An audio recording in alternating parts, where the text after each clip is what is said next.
So we had left off in the previous video with talking about what balanced forces were. And so I want to continue explaining to you the difference between balanced and unbalanced forces. Our lessons for the next couple of days are going to get into greater detail with what balanced and unbalanced forces are. And so if you notice the little dog in the picture, the dog is pulling on the shoe. Keep in mind that when forces are not equal, whatever force is greater is going to end up causing that object to move. And of course, as we know, whatever force is greater, that's the direction that the object is going to move. There's ways that we can calculate unbalanced forces by using simple addition and subtraction.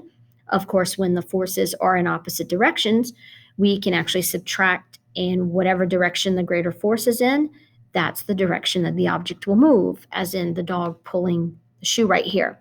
Whenever we calculate those forces, we refer to that as net force. Here is just a little bit more information for you about net force. It explains to you how we combine all the forces together when forces are in opposite directions. As I said before, you're going to subtract the two forces, and whatever force is greater, that's the direction that the object is going to move. Of course, if we're going in the same direction, we would add up the forces together. And of course, that could potentially lead to some type of motion also.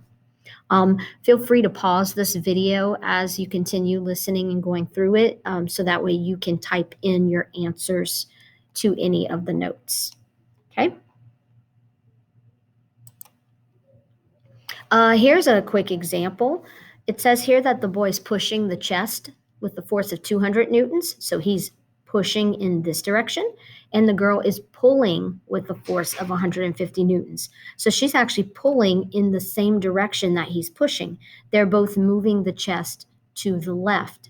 That means that since they're both moving it in the same direction, the 200 newtons plus the 150 newtons would give us 350 total newtons of force. So that is the net force, 350 newtons. And of course, we would draw the arrow going to the left.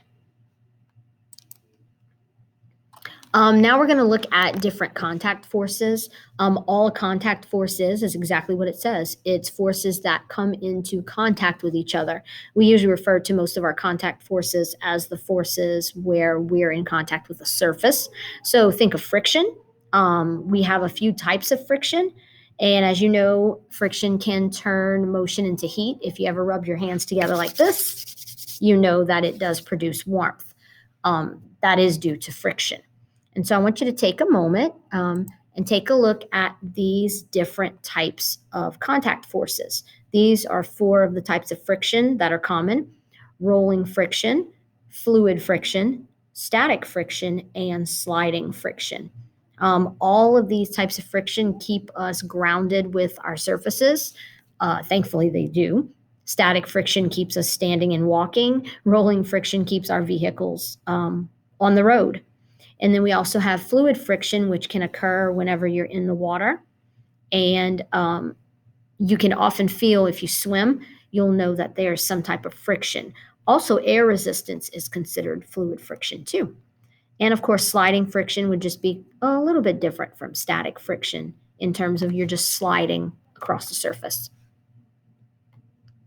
Again, if you need a moment to pause to be able to type in this information, please feel free to do so.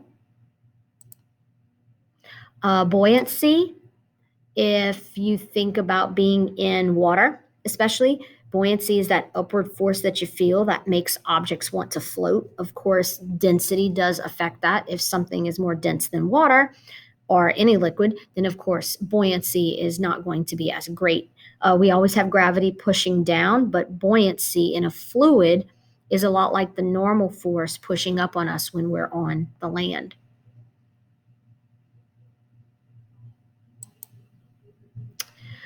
Another force is tension. This is the strain that you feel whenever there's a pull. Think of things like ropes and bridges, pulleys. All of our bridges hold together because of a tension force. Tension forces are very important in terms of engineering.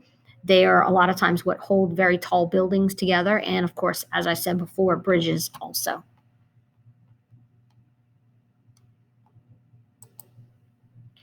And then, of course, we have some forces that don't involve any contact. One of our big ones is gravitational force. No matter what, you're on Earth, there's gravity. The only way you're not going to experience the gravitational force of Earth is if you leave the planet. And for most of us, that's not going to happen anytime soon. So, gravitational force is something you were born into and you are going to experience for your entire life. It is that force that is wanting to pull you towards the center of whatever the object is. Of course, our object is the Earth. And here's a couple of other non contact forces in terms of how gravity works. Mass and the distance do affect gravitational force. Bigger something is, the more mass it has. Closer it is, the more mass it has. So it does have a big impact. That is why the Earth's gravity overtakes all other gravitational forces that are around us on our planet. Couple of other things. I'm going to go through these very quickly. We, of course, have electrical forces. This is what creates electricity, positively and negatively charged particles. We know this from atoms. And of course, that's exactly how electricity works. Positives and negatives attract. And that also leads us to magnetic forces, which are very similar. We have the North and South Pole. North and South attract, they're opposites. And South and South will repel. North and North will repel. And those are also non contact forces.